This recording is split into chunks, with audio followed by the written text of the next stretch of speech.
சிதம்பரத்தில் தனியார் மருத்துவமனையில் முதுகு தண்டுவடத்தில் அறுவை சிகிச்சை மேற்கொண்ட நபர் அடுத்த சில நிமிடங்களில் மூச்சுத்திணறல் ஏற்பட்டு இறந்துவிட்டதாக கூறப்படும் நிலையில் மருத்துவமனையை மூடிவிட்டு மருத்துவர்கள் ஓடிவிட்டதாக கூறி உறவினர்கள் சாலை மறியலில் ஈடுபட்டனர். இதுகுறித்த கூடுதல் விவரங்களோடு செய்தியாளர் செல்வகணபதி இணைப்பில் உள்ளார்.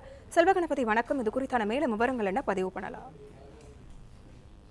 மயிலாடுதுறை மாவட்டம் சீர்காழி அருகே உள்ள அளக்குடி கிராமத்தைச் சேர்ந்தவர் குணசேகரன் மகன் கோபி, வயது 48, விவசாய கூலி தொழிலான இவருக்கு முதுகு தண்டுவடத்தில் வலி பிரச்சனை இருந்ததால் சிதம்பரம் நடராஜ கோயில் கிழக்கு கோபுர வாயில் பகுதியில் உள்ள கண்ணன் தனியார் மருத்துவமனையில் சிகிச்சை பெற்று வந்துள்ளார். அறுவை சிகிச்சைக்கு செய்த சில மணி நேரத்தில் கோபிக்கு மூச்சு திணறல் ஏற்பட்டுள்ளது. உடனடியாக உறவினர்கள் யாருக்கும் செல்லாமல் அவரை கடலூர் மாவட்ட அரசு மருத்துவக் கல்லூரி மருத்துவமனைக்கு ஆம்புலன்ஸ் மூலம் மருத்துவமனை நிர்வாகம் அனுப்பி வைத்ததாகவும் அங்கு பரிசோதனை செய்த மருத்துவர்கள் அவர் ஏற்கனவே இறந்துவிட்டதாக தெரிவித்துள்ளனர்.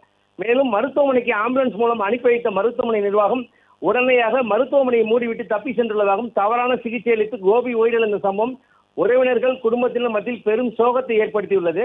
தவறான சிகிச்சை அளித்த மருத்துவர்கள் மீது நடவடிக்கை எடுக்க வேண்டும் என நீதி கேட்டு உறவினர்கள் மருத்துவமனையை முற்றுகையிட்டு பின்னர் கீழரத வீதியில் உள்ள சாலை மறியலில் ஈடுபட்டதால் பரபரப்பு ஏற்பட்டது.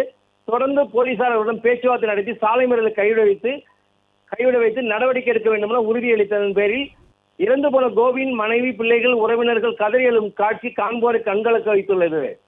பிளே ஸ்டோர் மற்றும் ஆப் ஸ்டோரில் இருந்து பாலிமர் செயலியை QR கோடு மூலம் பதிவிறக்கம் செய்யுங்கள். செய்திகளை உடனுக்குடன் பெறுங்கள்.